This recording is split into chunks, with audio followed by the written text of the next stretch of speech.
How's it going, everyone? It is Andre Williams, and over here we talk stocks and we focus on one thing.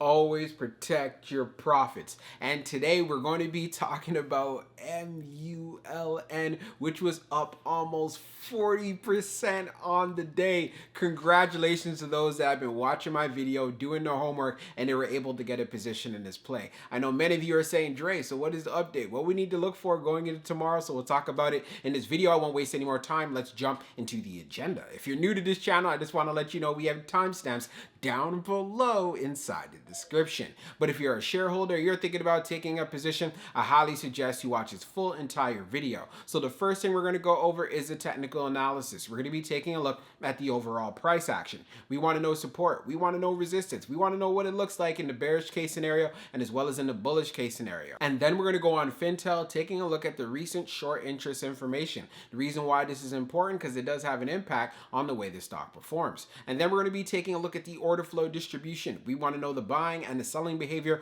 on the retail side and as well as on the institutional side. And then when all of that is done, we'll be going into the final thoughts and as well as some more details. So let's get to it. So we're going to do a technical analysis for MULN. Let's see how it performed on the day. So it ended up closing at $2.44, being up almost 40% on the day. On the low, it tested $1.99, and then on the high, testing $2.68. When we take a look at the volume stats on the day, you can see we traded at 506.048 million shares, and the average volume over 10 trading days is at 248.044 million shares. So we had well above the average in regards to volume, and that's part of the reasons why we saw strength in the stock. Now, when we take a look at our chart, which is a daily chart, you can see from the hour side down below, it is at 62.01. And then when we take a look at our moving averages here on the chart, we are below the 200-day, the 100-day. We did finish above the 50-day, and we're also above the 21-day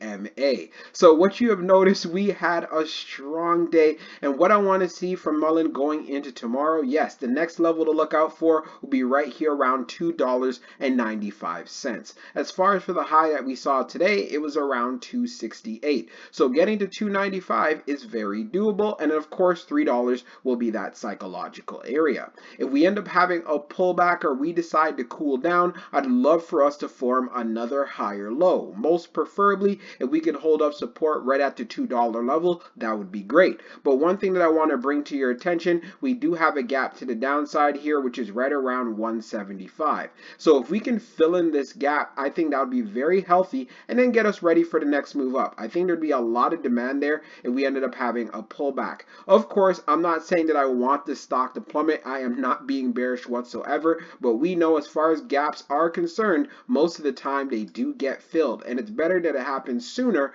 rather than later, especially since we do see the stock making some further moves to the upside, and we still have next week. So if we can get that pullback going to around the $70s, let's just take it, and then it will get us ready for that next move up moving forward. So we're going to take a look at the short interest information for Mullen. So for off-exchange short volume ratios at 32.35%, and then for the off-exchange short volume, it is just over 27.58 million shares. Scrolling down further on the page, the short shares availability is at 700,000, updated 9 minutes ago. And then for the short borrow fee rate, it is at 13.93%. When we take a look at the history of the short volume, we can see for the close of the 15th, it was at 34.81, and then for the close of the 16th being at 32.35.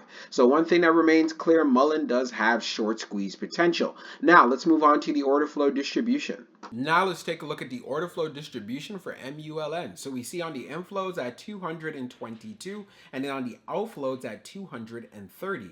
Taking a look at the breakdown, on the large it was 61.03, on the medium it was 131, and then on the small it was 29.81.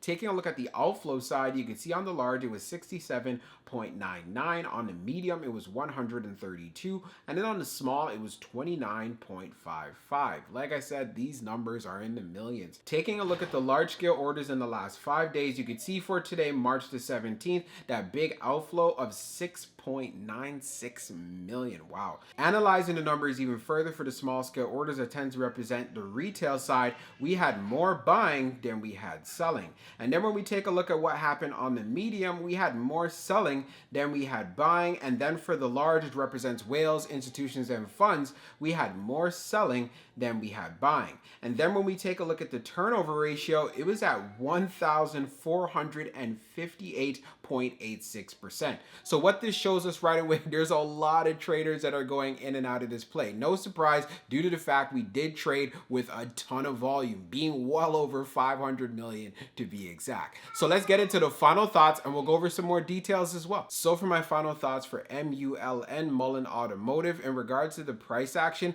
I want to see if you could hold up support right at $2. We do have a gap that needs to be filled right at $1.79. So since tomorrow is the quad witching day, if we have some more volatility, I'd want to see some demand if we end up having that pullback to that gap. But one thing that is very clear though, if this momentum does continue, then the next level you want to look out for, yes, is right at $3. Before that, we need to look out for $2.95.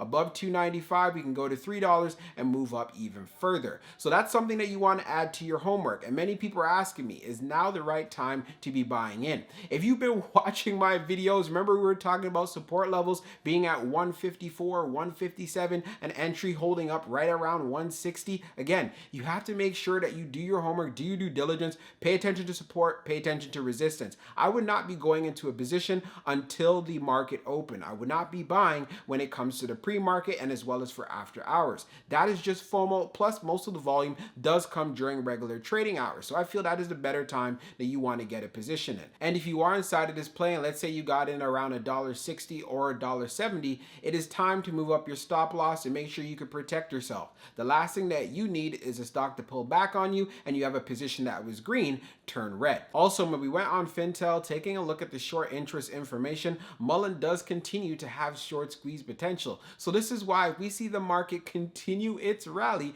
Mullen will follow alongside with it. It is in the tech sector. It is an EV play. And we know that sector gets a lot of attention. So this is why we have more people coming in, buying the stock, and there's a lot of demand since we traded well over 500 million in volume. If this continues into tomorrow, I don't see any reason why we shouldn't get to $3. But again, this is dependent on that buying pressure. We do have the quad witching, so be prepared for that. So I hope you guys enjoyed this video, and I can't wait to see how the stock performs going into tomorrow. We'll talk soon.